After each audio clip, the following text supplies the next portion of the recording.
Brad, obviously a nice way to finish your round there with 3 straight birdies. Maybe you could take us through what led you to a strong finish, and then we'll open it up for some questions. I felt like I played really well today. I felt like I drove it great. I think I hit less than 50% of the fairways, but I think that's just the nature of this golf course. I looked like I got some horrendous bounces.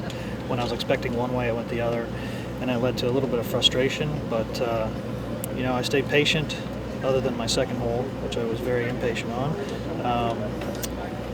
I played really well, and this golf course gives you chances, but there's also times when you need to take a step back, like we did on 18 there, and say, nothing good can come from me going from the green, from the rough, laid out, made a nice 10-footer. So that was it was important, that last hole. Brad, you're tied for low round in the afternoon draw. I'm not sure, you probably don't know that, but how satisfying is it to play this well in the afternoon and then knowing you're going to get the golf course tomorrow morning when it should be less windy? Yeah, it swirled quite a bit, obviously, in the valley, which is tough. It always does. The greens seemed a little inconsistent speed-wise. It probably, sun versus shade, which greens get the most of that. And, again, struggled a little bit with that on the back nine. But I feel like I played well. I feel like I hit the ball great off the tee. Stats won't say it, but I think I missed, 5 or 6 fairways by a foot. So I feel like I'm playing well. What's your thoughts on the finish of this golf course, par 5, par 4, and par 5, 2 reachable par 5s? Yeah, it lets you feel, it made me feel like, okay, I still got a couple birdie holes left, and, I can still put a score out there that's pretty good. And it's obviously exciting on the last day, and it will be.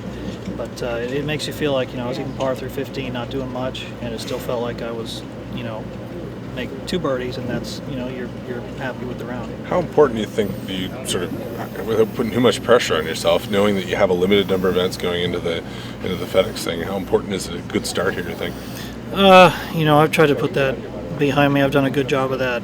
Until I brought it up. Well, no, I mean, even when there were 5 events left and 6 events, yeah. I've done a pretty good job of just focusing on the round at hand. Yeah. I don't think much about it. I haven't looked at an actual points list all year.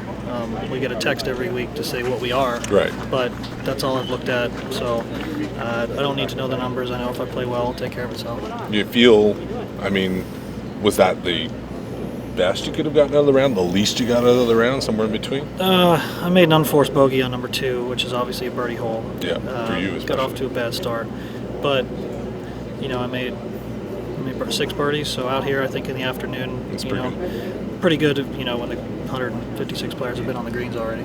Yeah.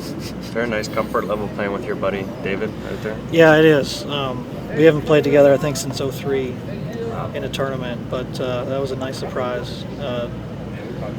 We got the text that we were playing together, and I tried to call him right away, and the call failed because he was calling me right away. So we're having fun with it. Yeah, awesome. Good. All right. Okay, thanks, guys. Okay, Thanks, Brad.